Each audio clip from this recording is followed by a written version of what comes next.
Halo semuanya, perkenalkan saya Asriana Lite dengan NPM 52190020 akan mempresentasikan review jurnal energi terbarukan produksi bioetanol dengan judul Proses Delignifikasi Limbah Pasar untuk Produksi Bioetanol. Tujuan dari penelitian ini adalah untuk mempelajari pembuatan bioetanol berbahan baku lignoselulosa atau sampah organik dari pasar dengan mengaplikasikan mikroba selolitik asal rayap. Yang berikut metode.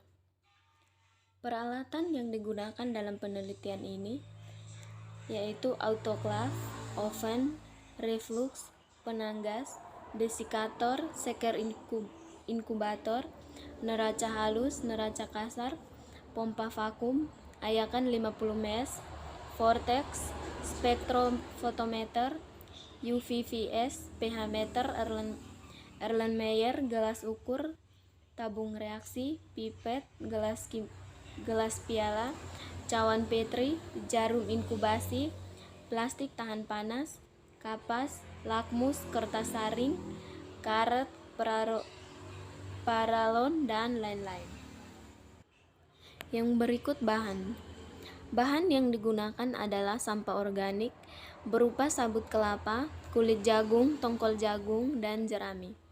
Bahan kimia yang digunakan adalah Na2SO4, NaOH, CaCl2, NH4, 2SO4, K2HPO4, KH2PO4,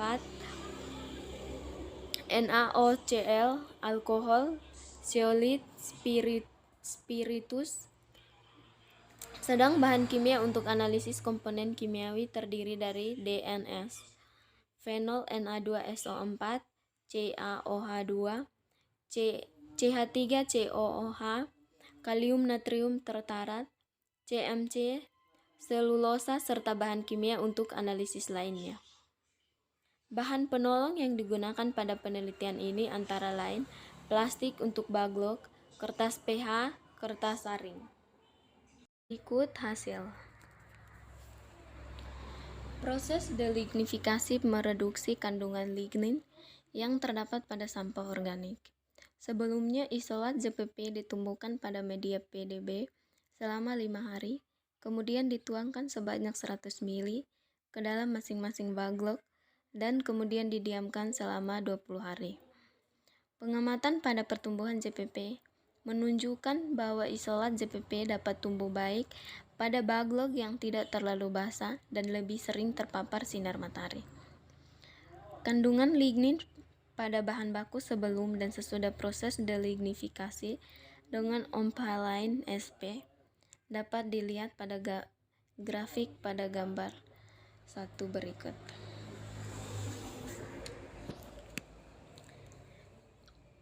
Berdasarkan gambar pertama, dapat dilihat penurunan kadar lignin setelah proses delignifikasi hanya terjadi pada sabut kelapa sebesar 21,64%.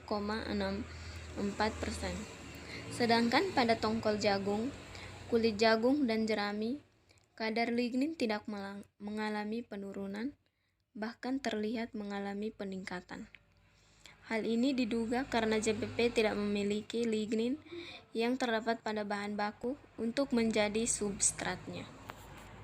Selanjutnya, pada gambar kedua, dari keempat bahan baku tersebut yang memiliki pH paling tinggi atau penurunan pH paling rendah adalah sabut kelapa, diikuti dengan jerami.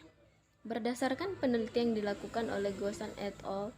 2007, yang membandingkan berbagai tingkat pH terhadap fermentasi bagas tebu menjadi bioetanol, dilaporkan bahwa pada pH lebih tinggi, pH 5,0, menghasilkan konsentrasi etanol yang lebih tinggi, sehingga disimpulkan bahwa pH 5,0 merupakan pH optimum.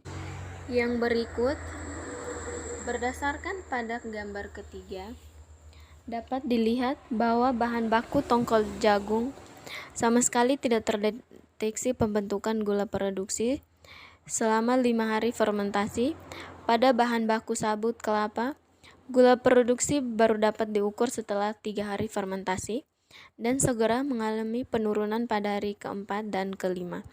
Diduga karena gula produksi tersebut terkonversi menjadi alkohol. Pada bahan baku kulit jagung dan jerami, gula produksi dapat diukur mulai dari hari pertama fermentasi dan mengalami penurunan kembali pada hari keempat dan kelima fermentasi.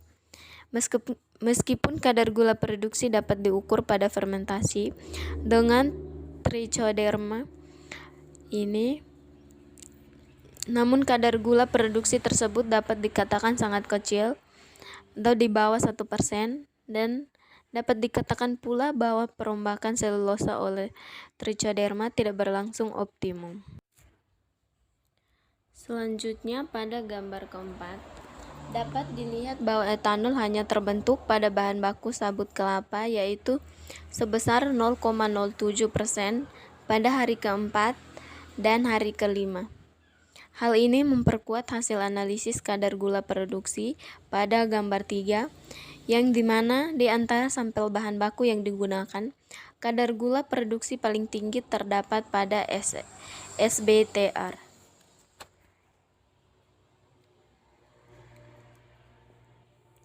Dan yang terakhir pada gambar keempat, dapat dilihat bahwa semua sampel mengalami sedikit penurunan pH.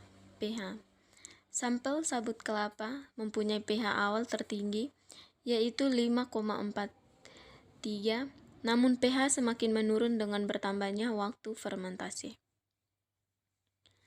Kadar gula produksi pada fermentasi simultan dengan Penicillium nalgiofens S11 sebagai mikroba selulitik. Berikut kesimpulan. Hasil proses delignifikasi menunjukkan bahwa penurunan kadar lignin terjadi pada sampel sabut kelapa sebesar 21,64%, yaitu dari kadar lignin 43,95% sebelum delignifikasi, menjadi 22,31% setelah delignifikasi.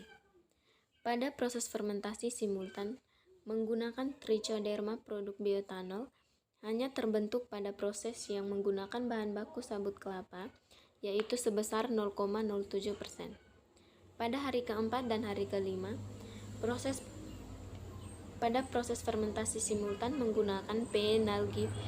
nalgiofense S11, pembentukan bioetanol dimulai pada hari ketiga fermentasi, di mana kecenderungannya terus terjadi peningkatan pada hari kelima, kecuali untuk bahan baku sabut kelapa yang sudah mengalami pembentukan bioetanol pada hari pertama fermentasi.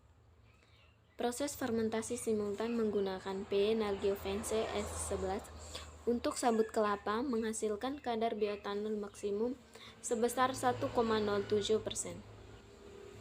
Kulit jagung menghasilkan kadar bioetanol maksimum 1%. Tongkol jagung menghasilkan kadar bioetanol maksimum 5,51%. Pada proses fermentasi terpisah menggunakan P. nalgiofense S11.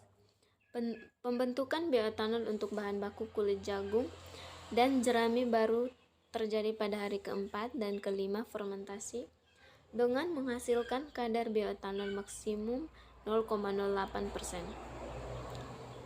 Secara keseluruhan, bioetanol yang terbentuk dari proses sakarifikasi fermentasi simultan lebih besar daripada proses sakarifikasi fermentasi terpisah. Sekian dan terima kasih.